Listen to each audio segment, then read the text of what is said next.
buenos días, queridos televidentes. Somos Manuel Escalante y Víctor Tineo, un espacio especial hoy de Conexión Global RD. Tendremos una visita especial, una participación genial de un hombre que se siente orgulloso de decir públicamente que su mamá repitió el cuarto de básica 4 veces porque el campo donde se crió no tenía otro nivel. Y seguir desarrollándose implicaba moverse y ella no podía. Pero se aseguró de seguir estudiando, repitiendo el mismo curso. Oiga qué ejemplo de una niña que quiere seguir creciendo. Pero por otro lado, se siente orgulloso de un padre que tiene 3 trabajos para criarlo, entre ellos colmadero, chofer y bombero. Eso le dice a usted que Francisco Tavares, el demócrata, se siente orgulloso de su familia y de ser un ejemplo en la sociedad. Bienvenido, Francisco. Muchas gracias, Manuel. De verdad, un honor para mí escuchar esa presentación. Nunca antes me habían valorado en términos de una presentación de una manera tan sentida. La mejor manera de valorar a un ser humano es hablar de sus raíces. Dentro de todo lo que dice tu libro, La Plaza de la Bandera, y el derrumbe del pacto secreto de la corrupción, a mí me encantó esa parte, porque los que logramos cosas olvidamos los orígenes muy fácil. Y el equilibrio perfecto es no olvidar. Así es. Entonces, Francisco, nada, aquí estamos. Tú sabes que este es un programa de tema político y yo sé que tú sabes mucho y quiero sacarte el jugo. Vamos a hablar de la dinámica tripartita local, PLD, Fuerza del Pueblo, PRM, cómo tú los ves a cada uno en particular. Y por ahí seguimos hablando. Por supuesto, darle las gracias a toda esta audiencia que conecta en esta conexión global. Saludo al amigo Tineo. Mira, Manuel, creo que hay un gran desafío en la sociedad dominicana. Este es una especie como de matrimonio obligado. No sé si sociológicamente hablando, a mí me gusta mucho utilizar el símil de esa sabiduría popular, porque precisamente República Dominicana no es una sociedad excelsa en la literatura, en la poesía. Eso ni es malo ni es bueno, eso es parte de nuestra identidad. El gallo, los dados, el concho, el barrio, cambia de nombre, ahora el teteo. No se tiene que ser nada que no se quiera hacer. Y en esencia, los dominicanos entendemos muy bien esos códigos que nos representan. La partidocracia dominicana es una especie de ese matrimonio obligado entre la estabilidad económica, los sectores productivos de poder, y lo voy a explicar de una manera muy breve para que nos podamos entender en directo, y la aspiración de cambio para la que nunca estamos preparados. Los dominicanos estamos, una gran mayoría, esperando nuestro turno en la fila de la corrupción. Y eso como pueblo nos ata a una especie de maldición donde anhelamos una transformación, pero no creemos en la transformación. Así es. Es decir, los PRMistas estuvieron durante mucho tiempo en el PRD de José Francisco Peña Gómez, criticando y cuestionando todo lo que no funcionaba, Manuel, de cara al PLD. Pero llega un nuevo liderazgo que es la antítesis, que es la contradicción de Peña Gómez, que es Hipólito Mejía. Mientras Peña era un hombre ducho, con un liderazgo que conectaba con lo popular, pero que se elevaba con la socialdemocracia. Hipólito es ese conchoprimismo poco ilustrado que representa esa parte de la dominicanidad que nosotros siempre hemos querido dejar atrás. El dominicano le gusta lucir bien, es comparón, valora a quien habla bien, por eso el éxito de Leonel Fernández, dicho sea de paso.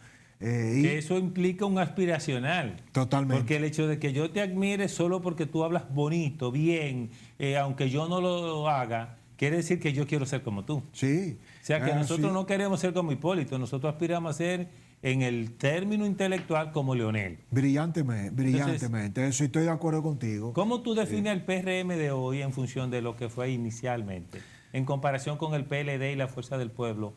Año y medio de unas elecciones electorales nacionales. Estamos ya en un año y medio, ¿eh? El Partido Revolucionario Moderno es una especie de organización política que no se ha dado cuenta que gobierna aún. Es decir, es algo increíble. Es como cuando tú te ganas el premio mayor. Tú lo estás jugando todos los días, y tú vas a la banca, el loto, y te lo sacas y no encuentras el ticket. Pero tú sabes que tú jugaste esos números, pero hasta que tú no tienes el ticket, no lo puedes cobrar. Entonces el PRM criticó, cuestionó, hizo de todo para llegar al poder. Pero en gran medida esa organización política tiene dos realidades que son totalmente antepuestas. Y tú dices, bueno, quienes están en el gobierno no han tenido la capacidad de ponerse a la altura de su presidente. Por eso hay un divorcio entre el gabinete que el presidente Luis Abinader posiciona y que nombra, y el propio mandatario. Fíjate que Luis es alguien cercano, que está constantemente hablándole al país, dice que trabaja 18 horas, se le debe creer. Dicen que es cierto. De que es cierto porque no tiene muy poca ayuda. Cercanos dicen que es cierto. Entonces es un presidente diferente a Leonel y a Danilo, un Danilo que no hablaba y un Leonel que manipulaba. Entonces fíjate, Leonel manipulaba a la opinión pública y lo hacía a través de muchos sabuesos. Danilo se preservaba todo el tiempo y era enigmático, creaba la crisis por debajo y luego él salía y la magnificaba con la solución. Entonces, el PRM es una organización política que sus dirigentes máximos están en el gobierno, pero no han logrado descollar. Y quienes no están en el gobierno hacen una crisis porque entienden que estar en el poder es acceder a las posiciones públicas donde se maneja presupuesto. Pero entonces tú te encuentras a una organización política que de repente aceptó muchos recursos de sectores del crimen organizado, de lavado, llevó candidaturas con diputados que están en el caso Falcón, no lo digo yo, de los 3 diputados que están en la operación Falcón, de narcotráfico, tráfico de armas, crimen organizado, lavado de activos, un caso dirigido, coordinado por el Departamento de Estado, Departamento de Justicia de los Estados Unidos de Norteamérica. Hay 2 diputados que son PRMistas y hay uno que es PRDista. Entonces cito esto para que también entendamos que ese nuevo partido se gestó, se construyó y llegó al poder, Manuel, utilizando las peores prácticas de esa partidocracia tradicional. Entonces el PRM no tiene la capacidad para desmarcarse de todo lo que nosotros como sociedad estamos renegando, entonces, de lo que condenamos. Francisco, si el PRM llega al poder en ese tipo de estructura y coyuntura y su gobierno, que es un gobierno del presidente con un equipo que casi no se ve que se le apoya, o si no lo percibe el pueblo percibe que el presidente está solo, eso es lo que tú estás diciendo y es lo que la mayoría de nosotros estamos oyendo. Entonces, electoralmente, ¿cómo pretende el PRM quedarse en el poder si su coyuntura cambió? Porque tú y yo sabemos, y el pueblo sabe, que ganó porque de alguna manera u otra la fuerza del pueblo lo apoyó. Entonces, si están así, ¿cómo tú ves que puede el PRM ganar unas elecciones en año y medio? Yo creo que medir, Manuel, si una organización política en un sistema como el dominicano puede ganar unas elecciones en función de cómo se construye y cómo están los cimientos, cómo está la base del PRM, no se corresponde con la realidad. ¿Qué estoy diciendo? Para ganar unas elecciones, usted no necesita tener un partido en República Dominicana. Usted necesita tener recursos. Dinero. Usted necesita un candidato. El mejor ejemplo en términos históricos, que es como a mí me gusta siempre analizar la política. El analista político, el politólogo, es como el abogado. Lo que es para el derecho la jurisprudencia, lo es la historia para la política. Tú no puedes ejercer el derecho si no conoces la jurisprudencia, esos fallos, esas sentencias, esos basamentos en los cuales los jueces a lo largo de la historia se han basado para que cuando llegue un caso parecido al tribunal, esa duda razonable de si es culpable o inocente se basa en razonamientos de décadas, de siglos, de casos parecidos, porque se repiten los crímenes. En la historia se repiten los escenarios. Balaguer nunca creyó en el Partido Reformista. el Partido Reformista nunca existió para Balaguer. Y Balaguer gobernó 22 años. Dicho sea de paso, hay gente que no logra entender o que no sabe, el demócrata se lo va a revelar en esta conexión global, Manuel, que la gran aspiración de vida, el motif de vida de Leonel Fernández es igualar y superar la cantidad de años que gobernó Joaquín Balaguer. ¿Pero eso tú lo supones o tienes información? No, yo tengo información dura de esos aspectos. Leonel se concibe en su yo interior como un político realizado una vez pueda gobernar. Igual o más que Balaguer en la contemporaneidad. Por eso Balaguer se termina erigiendo en el arquetipo de Leonel. Leonel mata a Bosch porque Bosch es un fracasado electoral.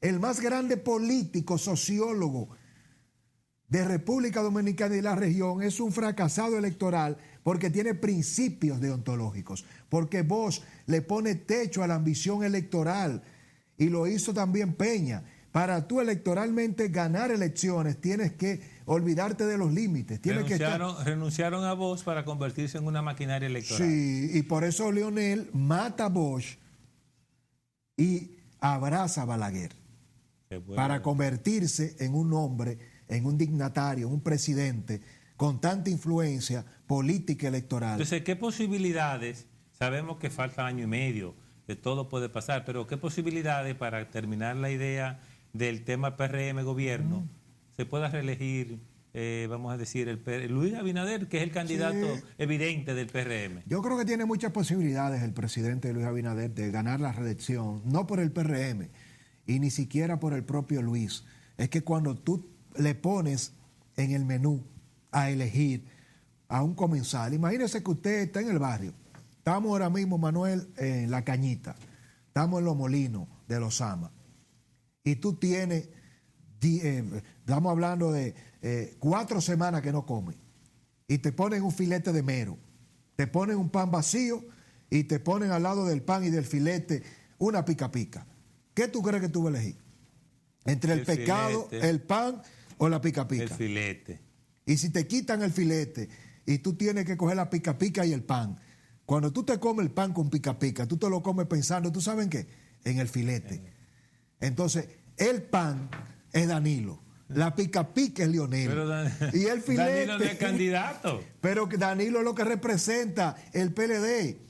Porque no, ¿tú crees que Abel Martínez de verdad se eligió él mismo? ¿Tú crees que Abel ganó el proceso interno del PLD? ¿No ganó Abel Martínez en el PLD? No, no ganó porque eso fue una decisión estratégica que eso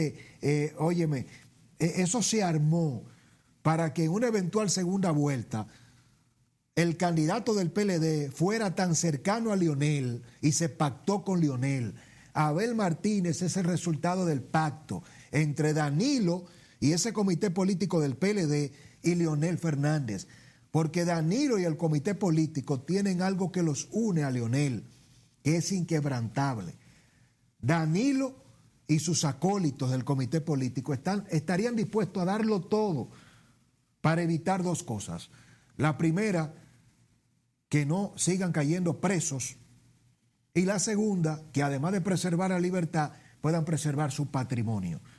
Y eso, yo creo que después de Alexis Medina, de Jean Alain, de Cáceres, de Torrerobiú, de La Pastora, de Núñez de Asa, usted puede tener muchos cuestionamientos de si van a haber en juicio de fondo condenas o no, pero mientras tanto esa gente cayó presa y está saliendo ahora de la medida de coerción y tienen todas sus cuentas, Manuel, congeladas, todos sus activos.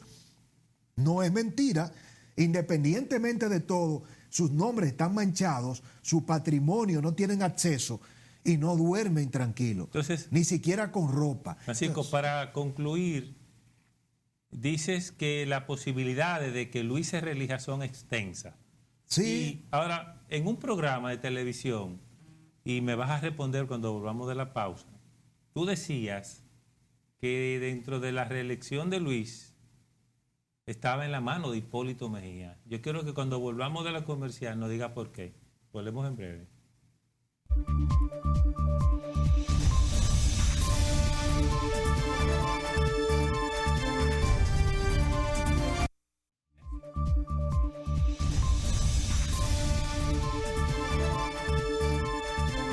Seguimos en Conexión Global RD con el hijo de don Pacho y doña Fela, Francisco Tavares, el demócrata. Francisco, tú decías en un programa por el Cibao del hermano Coco que todo estaba realmente orquestado para que Luis Abinader logre la reelección. Pero decías que estaba prácticamente en las manos de Hipólito Mejía. ¿Por qué? Es interesante esa cita. Un saludo a Nelson Javier, el cocodrilo, ese gran comunicador, amigo y hermano. Mira, Manuel, ¿qué yo planteo para responderte uniendo un poco los cabos sueltos que se nos pudieron haber quedado en el análisis anterior? Sí. Esto es un tema extenso y muy complejo. Es decir, abordar esto, y te felicito, cada pregunta tuya es un programa completo que habría que tomarle de 2 horas. Pero en la comunicación no es necesario y nunca hay tiempo suficiente para abordar estas temáticas. Yo quiero señalar que nosotros estamos en una coyuntura transicional. La democracia dominicana está en una transición. Este es uno de los últimos escalones para llegar al abismo. Si usted no se ha dado cuenta de lo que ha pasado en Perú, déle seguimiento a Pedro Castillo. Perú tiene 8 presidentes en 6 años. Verifique lo que acaba de pasar con Petro en Colombia. El tema de Bolsonaro con Brasil y Lula. Lula regresa en una Brasil dividida en 2, una convulsión. Si usted se va a Bolivia, ¿qué ha pasado con Evo? Váyase a la Nicaragua de Ortega, vea todo lo que está enfrentando Nayib Bukele en El Salvador. Es decir, toda la región está en medio de crisis y convulsiones porque la partidocracia colapsó. En República Dominicana tenemos esa realidad, pero la clase empresarial que se ha dedicado históricamente a financiar a los partidos para que cuando llegan los presidentes, senadores, diputados y ministros, a través de los sectores externos, los gaseros invierten cientos de millones de pesos, los cárteles del tránsito. Cuando usted ve esos sindicatos operando, usted dice, pero aquí nadie acaba con el tránsito. Es que no se puede acabar. Si usted en campaña les recibe 400, 500 millones de pesos a los señores que son los dueños de la ruta del transporte, cuando usted llega, usted no va a poder tomar decisiones porque le van a afectar a ellos y ellos van a cobrar la factura. Nadie regala 500, 1.000 millones de pesos. ¿Por qué hay tantas bancas en República Dominicana? Porque los banqueros le aportan 700, 1.000 millones a los candidatos. Y a los 2 candidatos que se disputan, en este caso Abel va a recibir apoyo de todos esos sectores, aunque no gane. Y cuando se convierte en el candidato perdedor, entonces quien gana, si es Luis en la reelección, tiene que pactar con Abel para la gobernabilidad. Eso que yo le estoy explicando es lo que nos dice a nosotros que ya los dominicanos nos cansamos. Hemos aguantado demasiado, estamos hastiados, asqueados, cansados, vilipendiados. No es verdad que el PRM represente el cambio ni la transformación. Ahora, para elegir entre Leonel, el Mesías Salvador, Abel, que es la continuidad de Danilo, evidentemente que se tendrá que elegir entre el Mar Menor, ese mal menor que lo puede representar el presidente Luis Abinader con una gran comilla, una contradicción. El presidente puede ganar porque yo creo que será muy difícil que los dominicanos votemos de nuevo por Leonel mayoritariamente, asumiendo que estábamos mejor con él. No es verdad que estábamos mejor con Leonel ni que es Abel.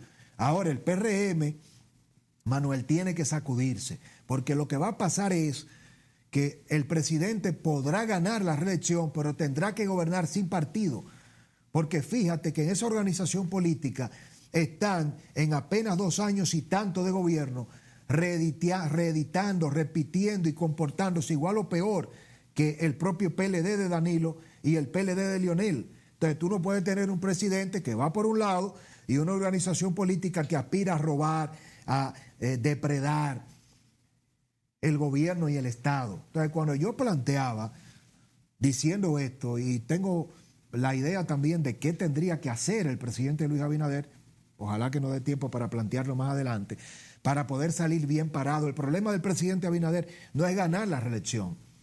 El problema del presidente Luis Abinader es, con todas las crisis que le ha tocado gobernar, de la pandemia, todo este tema de los fenómenos naturales, cuando tú le sumas la guerra de Ucrania, los commodities, el petróleo, es que lo que está en manos del gobierno que él encabeza, del partido que le acompaña, el PRM, lo gestiona muy mal, demasiado mal. Todo lo que no tiene que ver con los factores exógenos, externos, se manejan de una manera desastrosa, con excepción del presidente que está dispuesto a salir bien parado. Pero un hombre no puede garantizar que todo un país en este sistema se maneje bien. Si no, pregúntele a Trujillo, a Balaguer, a Guzmán, a Salvador, pregúntele a Hipólito, a Leonel y a Danilo. Entonces, ¿qué es lo que pasa? Que no solamente el PRM tiene una nueva política con José Paliza, a gente que está allí como la propia Carolina Mejía, David Collado, que están más preocupados por sus intereses. Ellos están más preocupados y ocupados, Manuel, y toda la teleaudiencia, por lo que va a pasar cuando ellos sean candidatos en el 28, en el 32, que es lo que está pasando ahora. Y están dispuestos a pactar con quien sea para garantizar un espacio de algo que es metafísico. Puede ser que el PRM no exista en el 28 y puede ser que termine colapsando la nación, pero no les importa. Ellos están gobernando para cuando a mí me toque ser candidato y presidente. Y por eso el presidente está solo. Entonces, en medio de todo eso, de ese liderazgo emergente, de el propio, reitero, Paliza, de Collado, tú miras a un Yayo San Lobatón, figuras de las más potables que tienen capacidad técnica, política, gerencial, tienen sus alianzas soterradas. Pero Hipólito Mejía es el as bajo la manga. Hipólito es ese caballo de Troya que adquirió más poder. Escuche esto, Hipólito durante los 8 años del dandilismo manejó más recursos, más dinero, más poder que en los 4 años en los que él fue presidente de la República. Y eso se explica de una manera fáctica, práctica. No había manera, matemáticamente hablando, de que Danilo le ganara en el 12 a Hipólito Mejía. 19 puntos. Los asesores, Joao Santana, con todo su equipo, se retiró y le dijo a Danilo en febrero, candidato, 19 puntos no lo desmonta nadie con esta ola de popularidad. Pues mire, sí, el propio candidato, ya siendo prácticamente presidente, Hipólito Mejía, se dedicó él mismo a sabotear su campaña. Y al final fue y le levantó la mano a su amigo de antaño. Hipólito tiene una relación histórica. Hipólito decidió y pactó con Danilo no ser presidente en el 12, porque sabía que no tenía posibilidad de antemano de hacer algo diferente a lo que ya él había hecho con esa organización política. Hipólito siempre ha sido un subestimado. Hipólito es de los políticos mejor formados, más inteligentes, más capaces en el manejo de las decisiones políticas, en los amarres. Hipólito pactó con Danilo recursos, posiciones, influencias y algo peor, Manuel, que no solamente lo hizo con Danilo, sino que en gran medida el que tiene de verdad el sartén por el mango en este gobierno del presidente Luis Abinader sigue siendo Hipólito. Entonces Hipólito le garantiza a sus socios. Pero ¿cómo lo tiene ese sartén agarrado? Lo tiene a través del PRM, lo tiene a través de Chu Vázquez, lo tiene a través del ministro de Defensa, el teniente general Carlos Luciano Díaz Morfa, lo tiene con la agricultura, con Limber Cruz, lo tiene en todas las áreas. Es decir, búscate un luisista. ¿En cuáles son las áreas claves que el presidente Luis Abinader ha logrado designar posiciones? De su perfil en ninguno. ¿A quién le respondería más Yayo? ¿A Luis o a Hipólito? Entonces, ¿a quién le respondería más en la seguridad interna, en la seguridad y la defensa, en las áreas sensibles? Es Hipólito, el armador del gobierno. ¿Por qué? Porque Luis Abinader es un candidato que no tuvo tiempo de armar sus estructuras. El candidato Luis Abinader tuvo que enfrentar tantas debilidades propias. Fíjate que Luis pasa de ser la Tayota a ser un presidente ahora que habla bien, que tiene carácter. Pero la campaña que tuvo que enfrentar desde dentro, ¿quién fue el enemigo que le hizo más daño a Luis Abinader políticamente hablando? Fue Hipólito Mejía, porque a quien Luis tuvo que vencer en las primarias del PRM. No bien esa organización política cambió de nombre, que era la ACD, partido político del padre del presidente Luis Abinader. Cuando llega ese mar que Luis estaba tejiendo y articulando, Manuel, esa organización política, creando sus frentes de masas profesionales, su brazo militar. Siendo muy técnico. Siendo muy técnico, sí. Llega Hipólito el pragmático, con la desbandada del PRD y secuestra el PRM. El PRM se convierte en el nuevo PPH. Entonces a Luis le ha tocado gobernar con una estructura partidaria de un partido que él no controla. Entonces, si Luis no se pone de acuerdo con Hipólito, no es reelección. Eso es lo que tú estás diciendo. Si Luis no mantiene contento a Hipólito, se le derrumba el gobierno. El gobierno. El gobierno, no el partido. O sea, desde ya. Oye, como te lo estoy diciendo. Y el tema de Luis con, por ejemplo, Guido Gómez Mazara, Rafael Alburquerque, esas dos figuras que gravitan igual en un disgusto con el partido apoyando a las bases, ¿cómo afecta también? Ese es el gran desafío. Tú, como el que no quiere la cosa, tira la piedra y no esconde la mano, la deja clarita. El gran problema que tiene el presidente es que, por un lado, tiene a Hipólito garantizándole, oiga, qué grave es esto. Hipólito Mejía, con la influencia y el peso que tiene, y como yo se lo he descrito, sí, el pragmatismo y el poder, como expresidente y como una de las personas, ¿quién le dice que no a Hipólito? ¿A quién llama a Hipólito que no lo recibe? ¿Usted sabe cuánta información tiene Hipólito de todo el mundo aquí? Porque se ha mantenido en el poder siempre. Lo normal es que cuando usted sale del poder 18 años después, usted se desconecta. Hipólito salió en el 2004, perdió la reelección y se ha mantenido con más vigencia que nunca. Hipólito es la llave de la libertad de Danilo Medina. Quien le arma la guerra, la lucha de la corrupción desde el mismo gobierno para que los casos no prosperen es el propio Hipólito. Porque Hipólito tiene demasiado cercanía con Danilo. Entonces le crea un problema al presidente Luis Abinader, porque Luis no le puede declarar la guerra a Leonel, declararle la guerra a Danilo y al mismo tiempo entonces declararle la guerra a Hipólito. Luis tiene que tener el PRM cohesionado, aunque sea superficialmente. ¿Y el tema de Gómez Mazara y Alburquerque? Es un problema grave, porque Guido pasó de ser un alfil de Hipólito a tomar vida propia.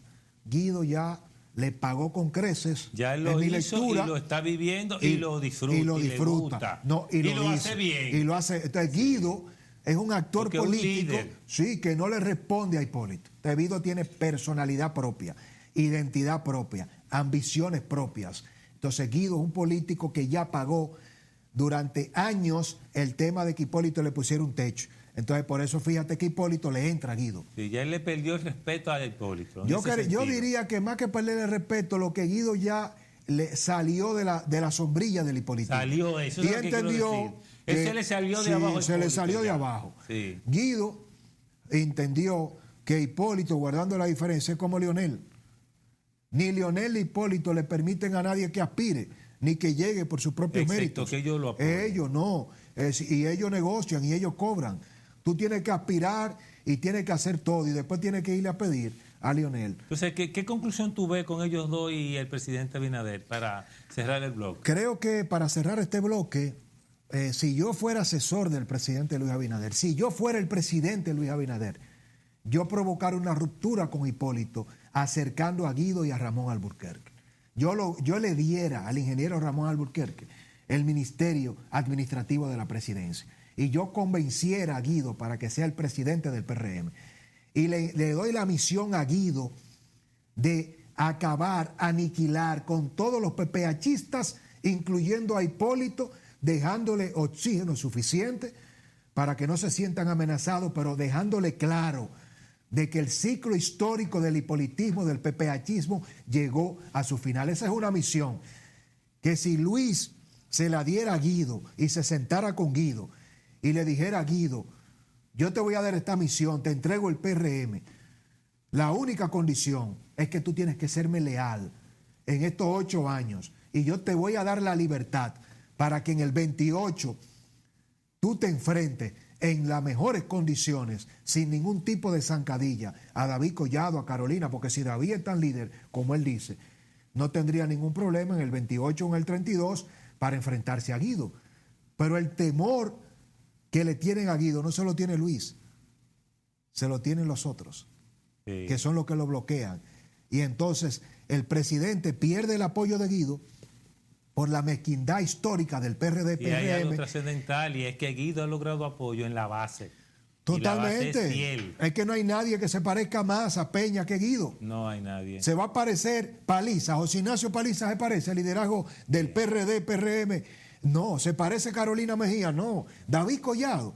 Es decir, fíjate que el hijo putativo político de Peña en todo ese entorno es Guido Gómez Y Mazara. además Guido es un líder completo a nivel político. Pero fíjate que no intelectual. solamente Guido, no hay una mente más brillante en términos de Estado, capaz, política, que el ingeniero Ramón Alburquerque. Sí. Pero fíjate que entonces, ¿qué le hace el entorno, el anillo palaciego de Luis? Le mina la confianza y convencen a Luis de que deje fuera a Guido y a Ramón Alburquerque. Entonces, teniendo a Ramón y a Guido haciéndole la oposición al gobierno desde dentro Desde del partido, Hipólito negociando con Danilo y Lionel creciendo, es una situación que para tú gobernar un país con tantos problemas, sin partido y con todo eso frente abierto como lo tiene el presidente Abinader, es muy difícil. Bien. Bueno, volvemos en breve con Francisco Tavares, el demócrata.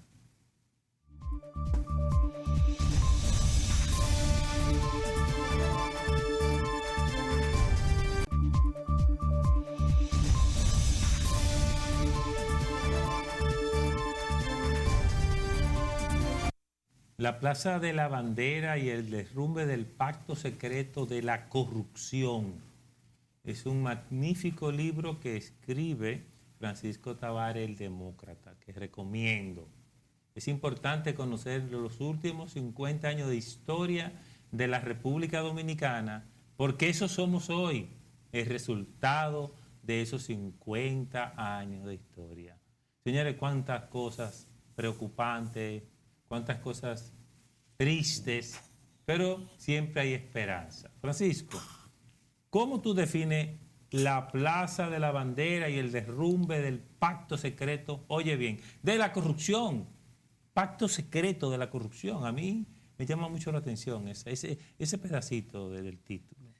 Es una obra de investigación de corte forense. Yo lo defino como un gran atrevimiento de un autor que a lo largo del ejercicio de investigación periodística, de muchos documentos secretos, esto creo que no lo he dicho, no me he referido públicamente, ni en mis espacios del Demócrata y Más Allá de la Curva, ni en ningún otro programa, pero lo voy a compartir contigo.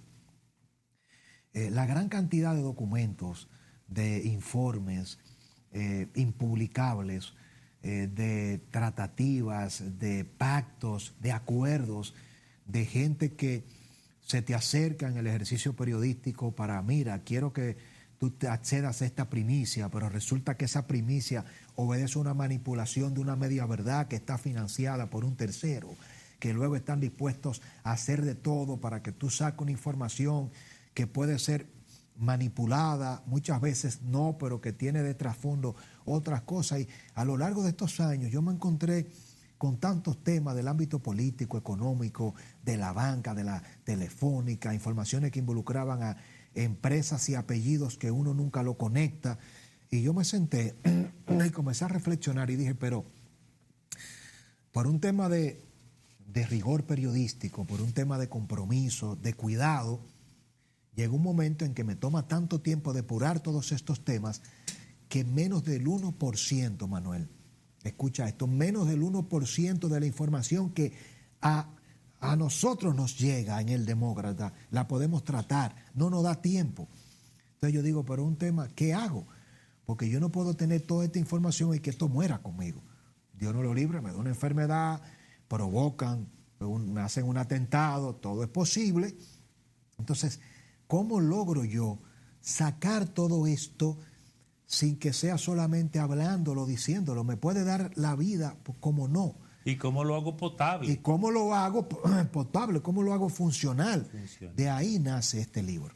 Y por eso su título, en cada palabra, en cada oración, en cada párrafo, hace honor a la develación, a quitar ese manto, a revelaciones de informaciones. Porque tú Nunca comienzas antes con contadas. la plaza de la bandera. ¿Por qué la vinculas? La vinculo porque para mí la Plaza de la Bandera es un cisma, es una ruptura. Por eso cuando mira la portada del libro te das cuenta, primero, que la plaza es un símbolo patrio, Sí. desde la Guerra de la Restauración hasta la gesta patria que nos permite refundar la nación con la restauración de la República en el año de 1863, un evento histórico fascinante. Los dominicanos tenemos lamentablemente la idea de que un día cualquiera Mella se puso de acuerdo con Sánchez bajo la directriz de Duarte y fueron a la Puerta de la Misericordia, cogieron un cañón y tiraron un trabucazo. Hágase la independencia. No, fueron más de 12 batallas. Es decir, 12 años luchando para llegar a ese grito de independencia. Más de una década de lucha. Entonces, cuando Santana, que es un componente histórico fundamental, luchando y dirigiendo al ejército patriota, se convence de que la República Dominicana es una nación inviable de por sí y la anexa a España, entonces traiciona todo por lo que él mismo había luchado. Y es como cuando llegamos a ese primer colapso en el 1861 para que luego se dé la restauración de la República del 63, pero nos pasamos 2 años luchando para llegar entonces a ese grito de Capotillo. Lo que representa esa Plaza de la Bandera no es un monumento con bandera puesta, es eso que yo le estoy describiendo. Y cuando la juventud marcha en aquel proceso del año 2020, de las primeras elecciones que se suspenden en esa transición democrática desde el ajusticiamiento del tirano Rafael Leonidas Trujillo en el 61, hasta el año 2020, nosotros hemos estado en un proceso de construcción. Cuando Danilo, Leonel, los reformistas, PRMistas, PRDistas, todo el mundo creía que la juventud estaba perdida y que aquí nadie iba a votar y que no. Entonces se levanta el pueblo de la clase media, de los jóvenes que en realidad no votan, que no creen en esta partidocracia. Comienzan los cacerolazos. Porque no es que no votan, es que no creen en el sistema. Es eso.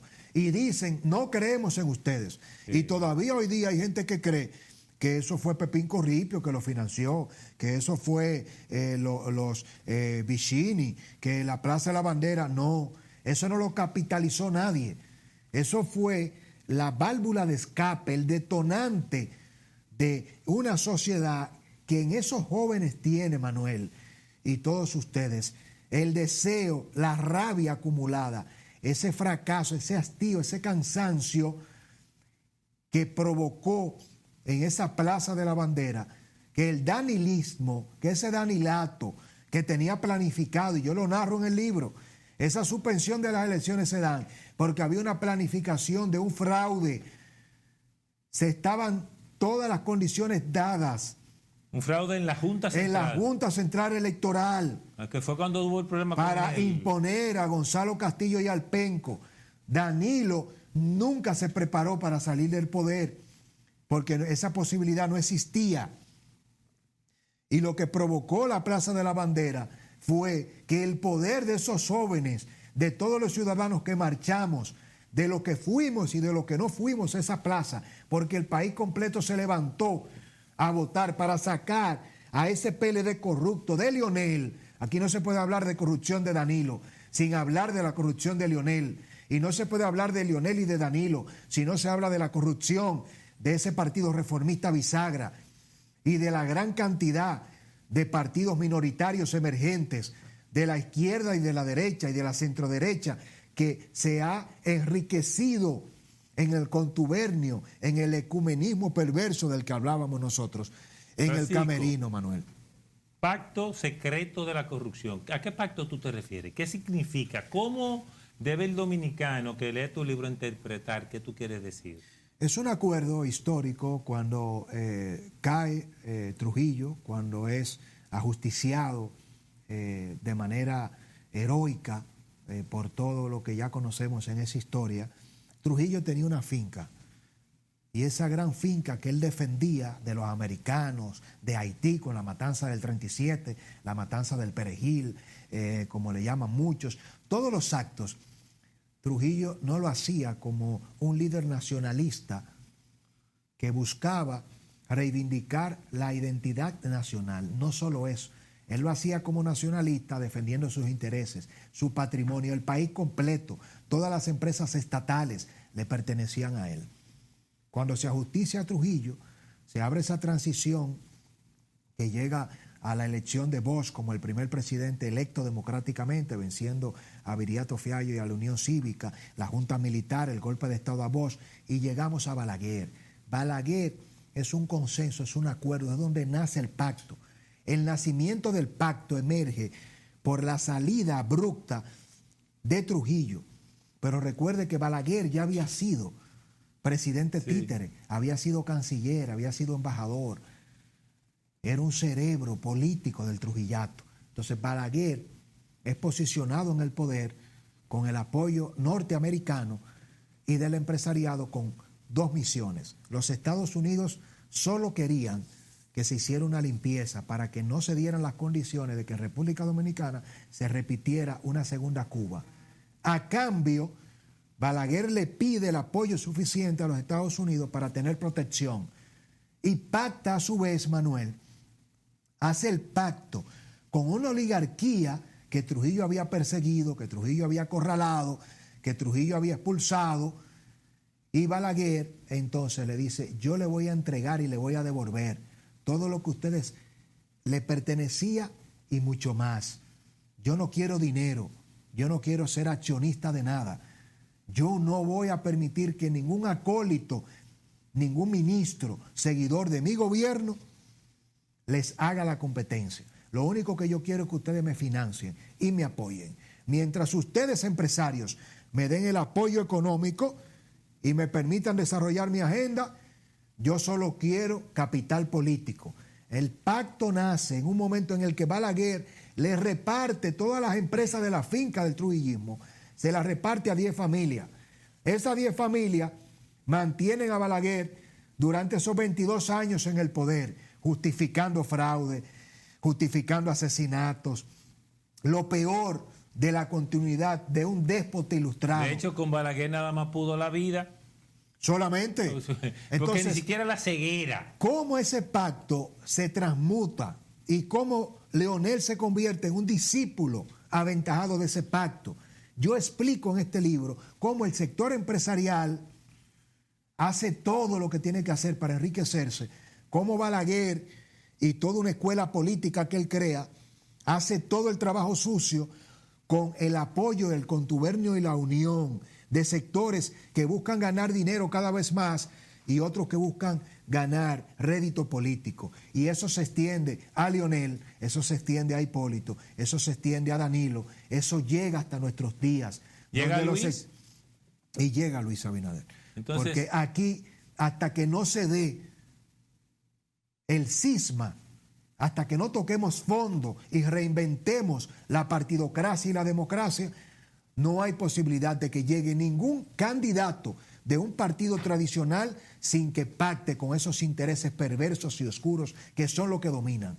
Cada decisión que toma cada presidente, desde Balaguer hasta Luis Abinader, tiene que irla a consensuar y a pactar con los verdaderos dueños del trono. ¿Qué has logrado con tu libro? Una sola cosa, si dependiera de ti, que el público que lo lea reciba. Una sola, rápido, que cerramos. Quitar el manto de los ojos para que la gente abrace el conocimiento y sepa que la verdad no le pertenece al demócrata ni a Manuel, sino a usted, y la tiene a su mano en este libro. Bien, muchas gracias por estar con nosotros en Conexión Global RD de hoy y gracias a Francisco Tavares, el demócrata, por acompañarnos. Nos vemos pronto.